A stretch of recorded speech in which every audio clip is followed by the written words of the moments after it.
नमस्कार मित्रों, मैं संजय श्रीवास्तव आज की वीडियो में आपका स्वागत करता हूं। आज मैं पेट परीक्षा में निगेटिव मार्किंग से निपटने की रणनीति के बारे में बताऊंगा। साथ ही बताऊंगा कैसे पेट परीक्षा में उच्चतम स्कोर प्राप्त किए जा सके, ताकि आप इस परीक्षा में उच्चतम स्कोर प्राप्त कर मुख्य परीक्षा के लिए शॉर्ट लिस्ट हो सके। पेट परीक्षा में मैंने खुद पिछले वर्ष भाग लिया था और 79 अंक प्राप्त किए थे, 78.75, और मेरा 98.5 परसेंटाइल था। तो मैंने इस परीक्षा में सबसे महत्वपूर्ण बात यह है कि नकारात्मक अंकन से बचने के लिए केवल सही प्रश्नों को हल किया था। गलत प्रश्नों को मैंने छोड़ दिया था। जिन प्रश्नों का उत्तर मुझे सही मालूम नहीं था, उन प्रश्नों को मैंने छोड़ दिया था। केवल सही प्रश्नों को हल किया था। हालांकि करंट अफेयर के कुछ प्रश्नों में मुझसे गलतियां हो गई थी, जिसकी वजह से ऋणात्मक अंकन हो गया था और 2-3 नंबर कट गए थे। ऋणात्मक अंकन के परिणाम स्वरूप 7-8 सवाल गलत हो गए थे। तो आप नंबर ऑफ अटैम्प्ट मैक्सिमाइज करिए और उसके अलावा कुछ विशेष सेक्शन पे ध्यान दीजिए, जैसे साइंस है, पॉलिटिकल साइंस है, हिस्ट्री है, भारतीय राष्ट्रीय आंदोलन है, और इसके अलावा जो है हिंदी का गद्यांश है, और बार डायग्राम, पाई चार्ट और ग्राफ है, और इसके अलावा जो है इकोनॉमिक्स है। इन सारे सेक्शन को कंप्रहेंसिवली कवर करिए। इनके महत्वपूर्ण बिंदुओं को याद कर लीजिए और महत्वपूर्ण बिंदुओं पर दृष्टिपात कीजिए। उनको महत्वपूर्ण बिंदुओं को याद करिए। भारतीय राष्ट्रीय आंदोलन पर विशेष रूप से इतिहास पर 10 अंक का होता है, इस पर विशेष रूप से ध्यान देने की आवश्यकता है। इसके अतिरिक्त जो है ग्राफ और बार डायग्राम और पाई चार्ट पर विशेष ध्यान देने की आवश्यकता है, क्योंकि ये 20 अंक का होता है। और इसके अतिरिक्त जो है आपको दूसरे सेक्शन, जैसे कि हिंदी का गद्यांश है, ये भी महत्वपूर्ण अंश होता है। 2 गद्यांश आते हैं, तो दोनों गद्यांश को सबसे पहले पूरी तरह से पढ़ना है। 2 बार पढ़ लेना है। पूरे पेपर को 1 बार पूरी तरह से पढ़ लेना है अच्छे तरीके से। फिर सरल प्रश्नों को हल करना है। जिन प्रश्नों पर हमारा कमांड ज़्यादा है, जिन प्रश्नों को लगता है कि हम आसानी से हल कर सकते हैं, उन प्रश्नों को हल करके एक बार सबसे ज़्यादा जितने सरल प्रश्न हैं सारे प्रश्न हल कर डालने हैं। उसके बाद फिर उन प्रश्नों को छूना है जो मध्यम स्तर की कठिनाई के हैं। मध्यम स्तर की कठिनाई के प्रश्नों को छूने के बाद फिर कठिन प्रश्नों पर जाना है। और इसमें सेक्शन आप देखिए, किस सेक्शन में आप स्ट्रांग है, उस सेक्शन को सबसे पहले हल कर लीजिए। और उसके बाद फिर उससे के बाद दूसरे नंबर का जो सेक्शन है उस पर जाइए, फिर उसके बाद वाले सेक्शन पर जाइए। इस तरह से आप क्रमशः उत्तरोत्तर बढ़ते जाइए और सबसे कठिन सेक्शन को सबसे देर में हल करिए। सरल प्रश्नों के जवाब सबसे पहले दिए जाते हैं, क्योंकि उनके जवाब देने में समय भी कम लगता है, आपको आता भी है, आत्मविश्वास में भी वृद्धि होती है, और आपको सब कुछ जो है आसानी से उस समय हासिल होता जाता है। तो आपको लगता है कि आपका आत्मविश्वास बढ़ता है और आप नंबर ऑफ अटेम्प्ट को मैक्सिमाइज करने की दिशा में 2-4 कदम और आगे बढ़ जाते हैं। इससे आपको उन प्रश्नों को गिन लेना चाहिए। उसके बाद फिर ये मार्क करने के बाद वो मार्क शीट पर एक साथ ही मार्क कर देने चाहिए। ये नहीं कि हम बाद में मार्क करेंगे, उसमें छूट जाते हैं।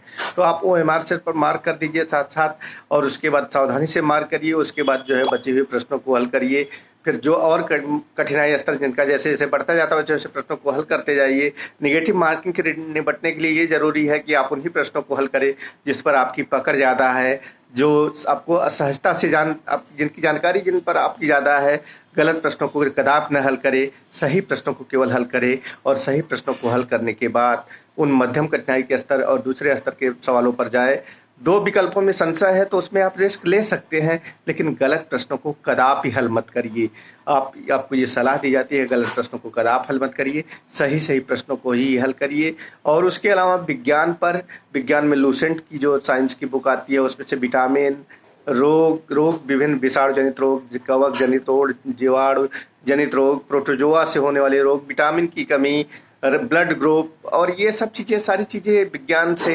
इतिहास में सिंधु घाटी की सभ्यता जो सिलेबस में है, सिलेबस को आप फॉलो करिए, सिलेबस को स्ट्रिक्टली फॉलो करिए। सिलेबस के एक टॉपिक को, सिंधु घाटी की सभ्यता, ऋग्वैदिक आर्यों की सभ्यता और आर्ट एंड कल्चर, उसके अलावा भारतीय राष्ट्रीय आंदोलन में जो हिस्सा है, महात्मा गांधी का योगदान, जो समाज सुधार आंदोलन हुए हैं, इन सब चीज़ों पर। और उसके अलावा जो 1905 की स्वदेशी आंदोलन, असहयोग आंदोलन और भारत छोड़ो आंदोलन, सविनय अवज्ञा आंदोलन, इन सब सारी चीज़ों पर, पॉलिटिकल साइंस में संविधान पर, इन सारी चीज़ों पर ध्यान केंद्रित करिए। संविधान के अनुच्छेद पर डालिए, उनको जीव मूल अधिकार, नीति निर्देशक तत्व और जो है मूल कर्तव्य और राष्ट्रपति के निर्वाचन और की पद्धति, निर्वाचन की शक्तियाँ, प्रधानमंत्री के निर्वाचन की पद्धति, शक्तियाँ और ये सब सारी चीज़ें, उपराष्ट्रपति का निर्वाचन, न्यायपालिका और उसके अलावा जो है विधायिका न्यायपालिका के बीच के संबंध और कार्यपालिका न्यायपालिका के बीच के संबंध और फिर किस प्रकार शक्ति संतुलन बनता है और किस प्रकार से भारतीय संविधान कार्य करता है, इन सब चीज़ों को पढ़ डालिए। अर्थव्यवस्था में आप पंचवर्षीय योजनाओं पर ध्यान दीजिए। इसके अलावा जो पंचायती राज व्यवस्था पर भी ध्यान देना पड़ेगा। पंचायती राज व्यवस्था भी महत्वपूर्ण है।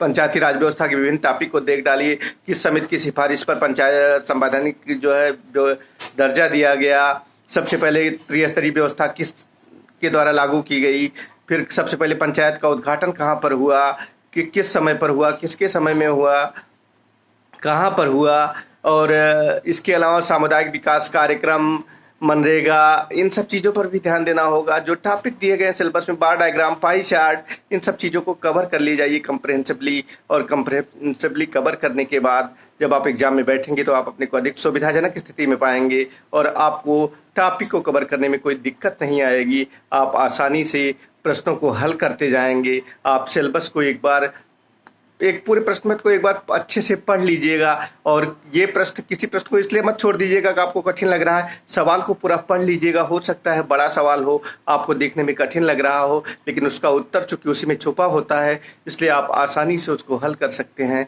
अगर आप पूरे सवाल को पढ़ डालें, थोड़ा मंथन करें, तो आप आसानी से हल कर सकते हैं। किसी प्रश्न में बहुत ज़्यादा रुकना नहीं है।